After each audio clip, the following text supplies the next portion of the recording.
नेपाल के पहाड़ियों पर हुई बारिश से नेपाल के कुसुम नदी का जलस्तर खतरे के निशान के पास पहुंच गया, जिसके बाद जनपद श्रावस्ती की राप्ती नदी अब खतरे के निशान से लगभग 1 मीटर ऊपर बहने लगी। आपको बताते चले कि तटवर्ती गांव की तरफ पानी पहुंच गया है, जिससे तटवर्ती गांव के लोगों की परेशानियां और भी बढ़ गई हैं। हालांकि प्रशासन घटते बढ़ते जलस्तर पर नज़र बनाए हुए है। आप सभी का सबसे तेज खबर श्रावस्ती चैनल में स्वागत है। चैनल को लाइक, शेयर एवं सब्सक्राइब करें, साथ ही घंटी का बटन दबाना न भूलें, जिससे हर खबर आपको सबसे पहले मिलती रहे। नेपाल के पहाड़ियों पर हुई झमाझम बारिश से नेपाल में बह रही कुसुम नदी का जलस्तर खतरे के निशान के पास पहुंच गया, जिसके चलते आखिरकार श्रावस्ती जिले के राप्ती नदी भी खतरे के निशान को पार कर गई। वहीं नदी के मुहाने पर बसे गांव सलारूपुरवा, लौकिया, बीरपुर गांव आदि पानी से घिर चुके हैं। इन गांवों को आने जाने वाले मार्गों पर भी पानी बहने लगा है, जिससे एक बार फिर से लोगों में चिंता दिखाई देने लगी है। अब बात करें बारिश की, तो बारिश थमी हुई है, लेकिन यदि पुनः बारिश हुई और नेपाल ने भी पानी छोड़ा तो आम लोगों की परेशानियां और हद तक बढ़ जाएंगी। उत्तर प्रदेश का श्रावस्ती जिला ऐसा जिला है जिसमें हर साल राप्ती नदी तबाही मचाती है, तबाही का मंजर दिखाती है, जिससे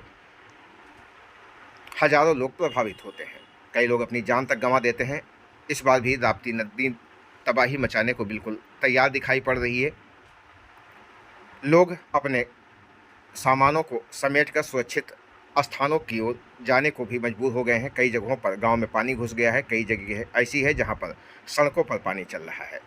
वैसे राप्ती नदी का जलस्तर कुछ दिनों से घटता बढ़ता रहता था, लेकिन आज एक बार फिर से राप्ती नदी खतरे के निशान को पार कर गई, जिसके बाद नदी के आसपास बसे गाँव में पानी घुसने लगा और पानी की तेज लहर को देखकर ग्रामीण चिंतित हो चुके हैं।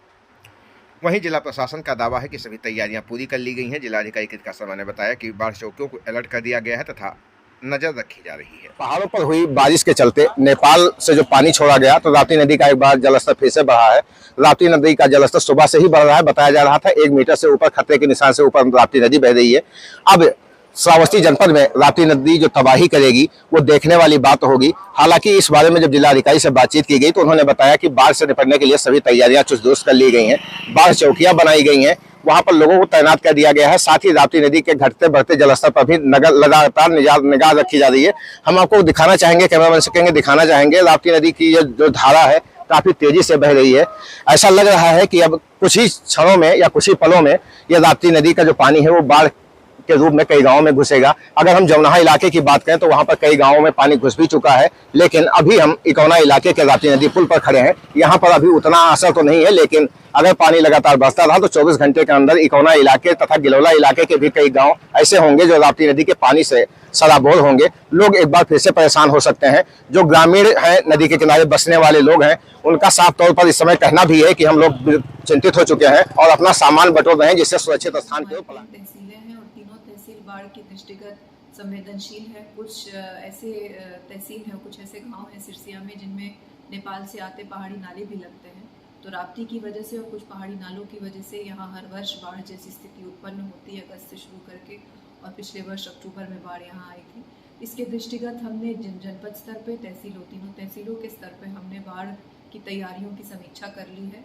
और ठीक इसी तरह एसडीएम और तहसीलदारों ने अपने तहसील के अंतर्गत जो संवेदनशील, अति संवेदनशील जो ग्राम हैं, जो मजरे हैं, वहाँ पे तैयारियों की समीक्षा कर ली है। हमारी एक बाढ़ की बुकलेट भी हमने हाल ही में लॉन्च की है, जिसमें जितने भी संबंधित अधिकारी हैं, गोताखोर हैं, नाव नाविक हैं, डीएसओ से संबंधित जितने पेट्रोल पंप डीलर्स हैं और जितने हमारे कोटेदार हैं, सबसे संबंधित सूचनाएं उसमें उपलब्ध हैं और वो पॉकेट बुक साइज़ की है। लोग उसको अपने पास रख के इस्तेमाल कर सकते हैं। तो बाढ़ से संबंधित हमारी जितनी समीक्षा और जो तैयारियां होनी थी वो जनपद में हो चुकी हैं। और अगर हम बाढ़ से सम्मुखीन होते हैं तो उम्मीद है कि इस बार बेहतर तैयारियां हमारे यहाँ जनपद में